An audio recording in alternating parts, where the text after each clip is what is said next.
नमस्कार, आप देख रहे हैं इंडिया न्यूज डेली बुलेटिन। आज है मंगलवार 28 जुलाई। पिछले 24 घंटों की बड़ी खबरों और आज की अहम अपडेट्स के साथ आप सभी का स्वागत है। चलिए शुरुआत करते हैं आज के राशिफल से। ज्योतिषीय गणनाओं के मुताबिक 28 जुलाई का दिन कई राशियों के लिए तरक्की और शुभ समाचार लेकर आ सकता है। मेष, कर्क, सिंह और तुला राशि के जातकों को करियर, रुके हुए काम और नए अवसरों में सफलता मिलने के संकेत हैं। वहीं मिथुन, मकर और कुंभ राशि के लोगों को जल्दबाजी से बचने, खर्चों पर नियंत्रण रखने और सोच समझकर फैसले लेने की सलाह दी गई है। कुल मिलाकर आज का दिन धैर्य और समझदारी से काम लेने का है। हालांकि ये सभी बातें जो हैं वो ज्योतिषीय मान्यताओं पर आधारित है। अब एक जरूरी धार्मिक अपडेट। अगर आप गुरु पूर्णिमा और आषाढ़ पूर्णिमा का व्रत रखने की तैयारी कर रहे हैं तो तारीख को लेकर चल रही उलझन अब दूर हो गई है। पंचांग के अनुसार पूर्णिमा तिथि 28 जुलाई की शाम से शुरू होगी, लेकिन उदया तिथि के आधार पर गुरु पूर्णिमा और पूर्णिमा व्रत 29 जुलाई बुधवार को रखा जाएगा। इसी दिन स्नान, दान, गुरु पूजा और भगवान सत्यनारायण की पूजा का विशेष महत्व माना गया है। हालांकि ये सभी बातें धार्मिक मान्यताओं और पंचांग पर आधारित है। अब रुख करते हैं नौकरी से जुड़ी खबरों का। मध्य प्रदेश पुलिस में नौकरी की तैयारी कर रहे युवाओं के लिए अच्छी खबर है। राज्य सरकार ने कुल 9,662 पदों पर भर्ती को मंजूरी दे दी है। इनमें कांस्टेबल, ड्राइवर, सब इंस्पेक्टर और अन्य पद शामिल हैं। इन भर्तियों के लिए आवेदन प्रक्रिया मध्य प्रदेश कर्मचारी चयन मंडल यानी MPESB के जरिए होगी। भर्ती का जो विस्तृत नोटिफिकेशन है वो जल्द जारी किया जाएगा, जिसके बाद ऑनलाइन आवेदन शुरू होंगे। कांस्टेबल पदों के लिए 12वीं पास और सब इंस्पेक्टर के लिए ग्रेजुएट उम्मीदवार आवेदन कर सकते हैं। इसलिए इच्छुक अभ्यर्थियों को सलाह दी है कि वे आधिकारिक नोटिफिकेशन का अभी इंतजार करें। नौकरी की तैयारी कर रहे युवाओं के लिए एक और बड़ी अपडेट। छत्तीसगढ़ कर्मचारी चयन मंडल ने सहायक शिक्षक के 2,292 पदों पर भर्ती के लिए आवेदन प्रक्रिया शुरू कर दी है। इच्छुक उम्मीदवार 21 अगस्त तक ऑनलाइन आवेदन कर सकते हैं। इन पदों के लिए उम्मीदवार का 12वीं पास होने के साथ BEd या DLEd की डिग्री होना अनिवार्य है, जरूरी है और भर्ती परीक्षा 11 अक्टूबर को आयोजित की जाएगी। अगर आप इस भर्ती के लिए आवेदन करना चाहते हैं तो समय रहते आधिकारिक वेबसाइट पर जाकर आवेदन की प्रक्रिया पूरी कर लें। नौकरी की तैयारी कर रहे युवाओं के लिए उत्तर प्रदेश से भी अच्छी खबर है। उत्तर प्रदेश अधीनस्थ सेवा चयन आयोग यानी UPSSSC ने फॉरेंसिक साइंस लेबोरेटरी के 208 पदों पर भर्ती के लिए आवेदन प्रक्रिया शुरू कर दी है। इच्छुक उम्मीदवार 17 अगस्त तक ऑनलाइन आवेदन कर सकते हैं। इन पदों के लिए PET 2025 स्कोर बोर्ड के साथ जीव विज्ञान, भौतिकी या रसायन विज्ञान में स्नातक होना जरूरी है। उम्मीदवारों का चयन लिखित परीक्षा के आधार पर किया जाएगा। अगर आप इस भर्ती के लिए पात्र हैं तो आखिरी तारीख का इंतजार किए बिना समय रहते आवेदन जरूर कर लें। अब बात करते हैं आपके काम की यानी यूटिलिटी अपडेट्स की। 8वें वेतन आयोग को लेकर केंद्र सरकार के कर्मचारियों के लिए अहम अपडेट सामने आई है। आयोग ने 7 और 10 अगस्त को कर्मचारी संगठनों के साथ बैठकें बुलाई है। इन बैठकों में वेतन, पेंशन, भत्तों, फिटमेंट फैक्टर, प्रमोशन और नौकरी से जुड़े अन्य मुद्दों पर चर्चा की जाएगी। वहीं जो कर्मचारी संगठन इनमें शामिल होना चाहते हैं वे 31 जुलाई तक आवेदन कर सकते हैं। आयोग ने यह भी साफ किया है कि कर्मचारियों का डेटा अपलोड करने की अंतिम तारीख भी 31 जुलाई ही रहेगी। इनकम टैक्स भरने वालों के लिए भी एक जरूरी अपडेट। इनकम टैक्स रिटर्न यानी ITR दाखिल करने की आखिरी तारीख 31 जुलाई है, यानी अब रिटर्न भरने के लिए सिर्फ कुछ ही दिन बचे हुए हैं। अगर आप तय समय तक ITR दाखिल नहीं करते हैं तो 5,000 रुपए तक की लेट फीस बकाया टैक्स पर ब्याज, रिफंड मिलने में देरी और दूसरे टैक्स लाभों का नुकसान हो सकता है। अगर किसी वजह से 31 जुलाई की समय सीमा छूट भी जाए तो 31 दिसंबर तक बिलेटेड रिटर्न दाखिल किया जा सकता है। हालांकि अतिरिक्त शुल्क और दूसरी परेशानियों से बचने के लिए समय रहते ITR फाइल करना ही बेहतर रहेगा।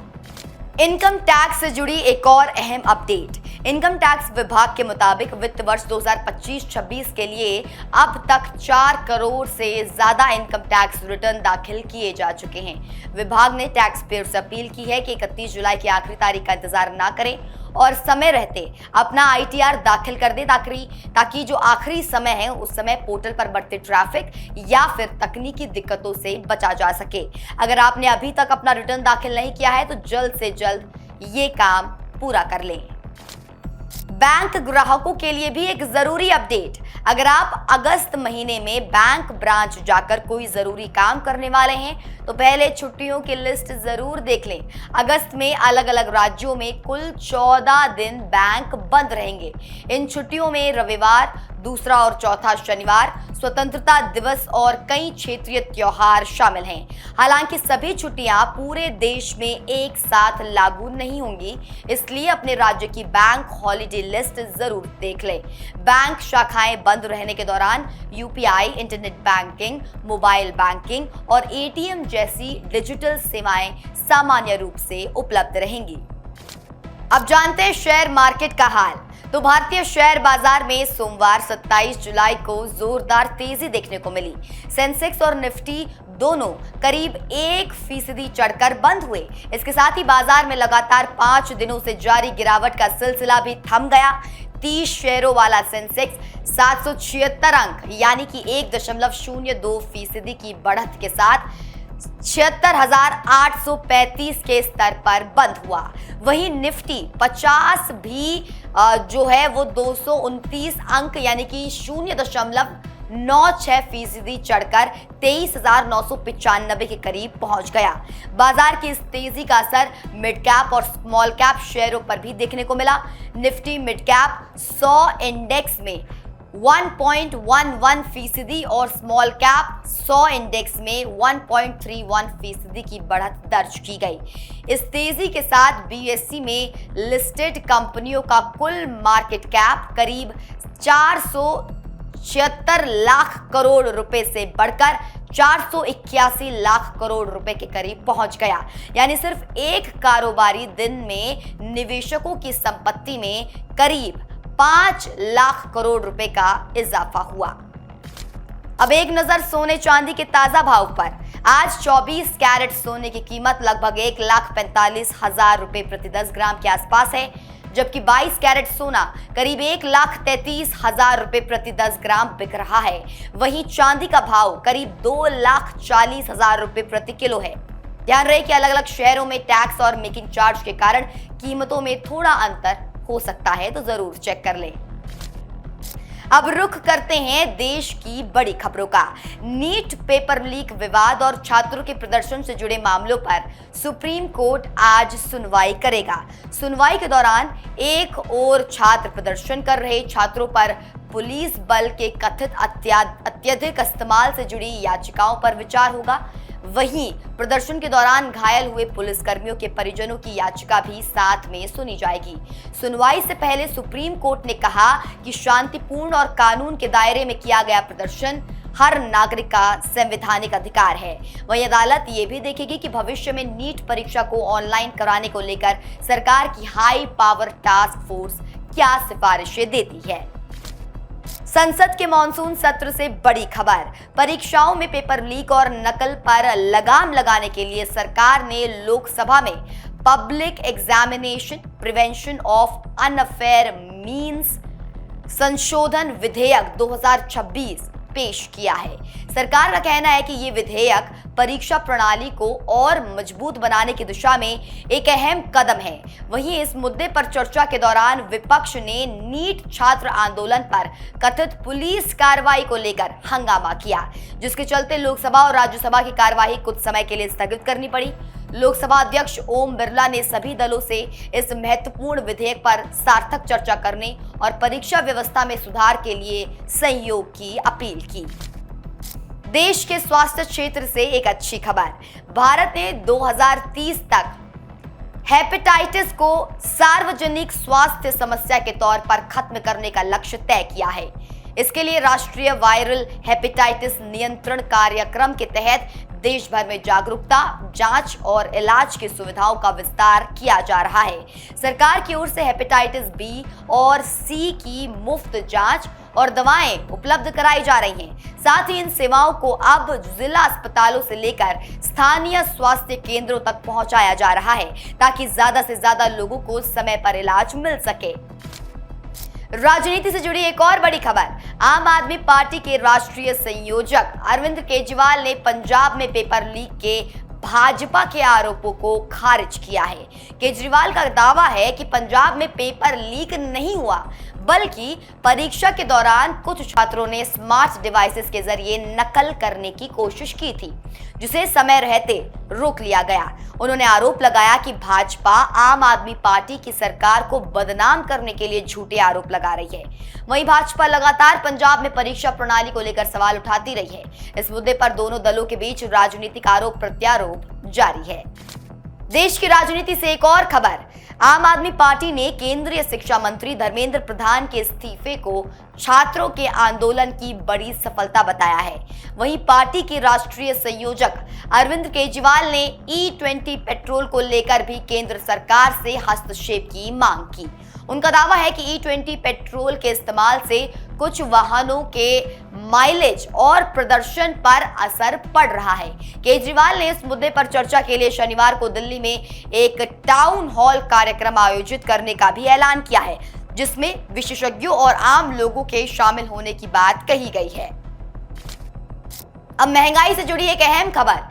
जम्मू कश्मीर के राजौरी जिले के सुंदरबनी इलाके में सब्जियों और फलों के दाम तेजी से बढ़ गए हैं। हालात ऐसे हैं कि मटर 160 रुपए किलो और आम 180 रुपए किलो तक बिक रहे हैं। इसके अलावा कई दूसरी सब्जियों की कीमतों में भी बढ़ोतरी दर्ज की गई है। स्थानीय व्यापारियों के मुताबिक लगातार बारिश, सब्जियों की कम सप्लाई और बढ़े हुए ढुलाई खर्च इसकी मुख्य वजह है। वहीं लोगों का कहना है कि बढ़ती महंगाई की वजह से अब रसोई का बजट संभालना मुश्किल होता जा रहा है। अब देश में मॉनसून से जुड़ी एक अहम खबर। केंद्रीय जल आयोग की ताजा रिपोर्ट के मुताबिक देश में 166 बड़े जलाशयों में पानी का भंडारण अब भी चिंता का विषय बना हुआ है। इनमें से 54 जलाशयों में सामान्य से 80% से भी कम पानी बचा है।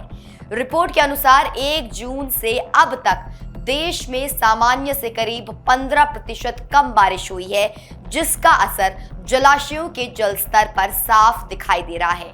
सबसे ज्यादा चिंता दक्षिण भारत के कई राज्यों को लेकर है, जहां कई प्रमुख जलाशयों में पानी का स्तर सामान्य से काफी नीचे है। विशेषज्ञों का कहना है कि आने वाले दिनों में अच्छी बारिश नहीं हुई तो इसका असर पेयजल और सिंचाई पर भी पड़ सकता है। अब रुख करते हैं दुनिया की बड़ी खबरों का। रूस ने अपने सरकारी खजाने में रखे एक बड़े हीरे की नीलामी का ऐलान किया है। रूसी वित्त मंत्रालय के मुताबिक ये नीलामी 9 सितंबर को मॉस्को में होगी और इसमें सिर्फ रूस के नागरिक ही हिस्सा ले सकेंगे। इससे पहले भी मीडिया रिपोर्ट्स में दावा किया गया था कि रूस ने अपने स्वर्ण भंडार का कुछ हिस्सा बेचा है। अब हीरे की नीलामी के फैसले को लेकर भी यूक्रेन युद्ध के बीच रूस की अर्थव्यवस्था पर पड़ रहे दबाव की चर्चा हो रही है। हालांकि रूसी सरकार ने हीरे की नीलामी को सीधे तौर पर आर्थिक संकट या युद्ध से नहीं जोड़ा है। दुनिया से स्वास्थ्य से जुड़ी एक और चिंताजनक खबर है। बांग्लादेश में एक अध्ययन के बाद टूथपेस्ट में माइक्रोप्लास्टिक को लेकर चिंता बढ़ गई है।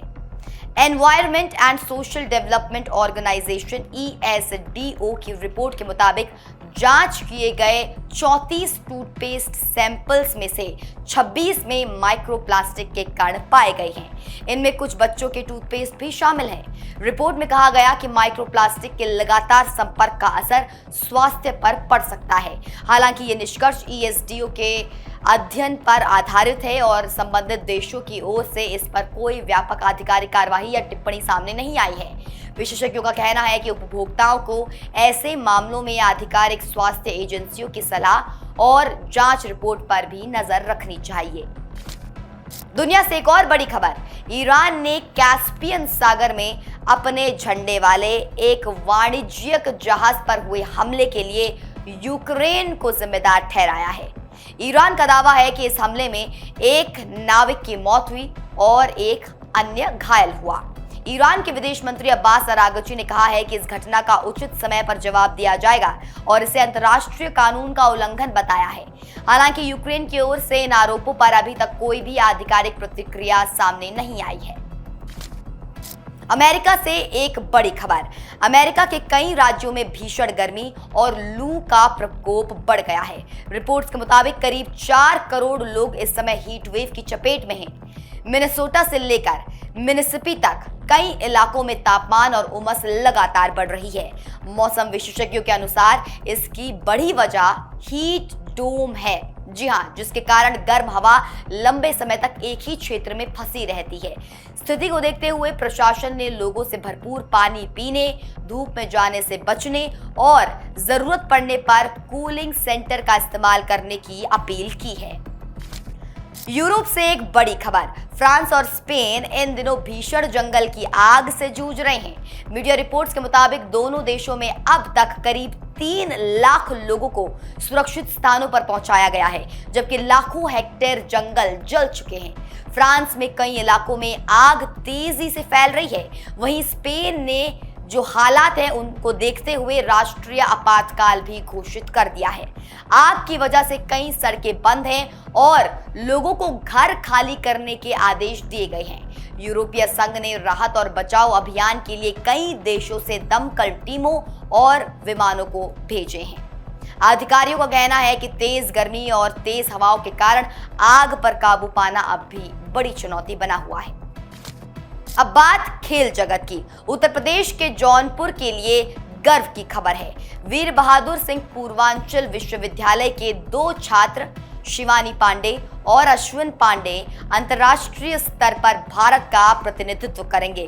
दोनों खिलाड़ी 31 जुलाई से 2 अगस्त तक थाईलैंड में होने वाली 9वीं हीरोज इंटरनेशनल ताइक्वांडो चैंपियनशिप में हिस्सा लेंगे। इस प्रतियोगिता में 30 से ज्यादा देशों के 4000 से अधिक खिलाड़ी भाग लेने वाले हैं। विश्वविद्यालय प्रशासन ने दोनों खिलाड़ियों को शुभकामनाएं दी हैं। उनकी इस उपलब्धि को जौनपुर, उत्तर प्रदेश और पूरे देश के लिए गर्व का विषय माना जा रहा है। खेल जगत से एक और अच्छी खबर।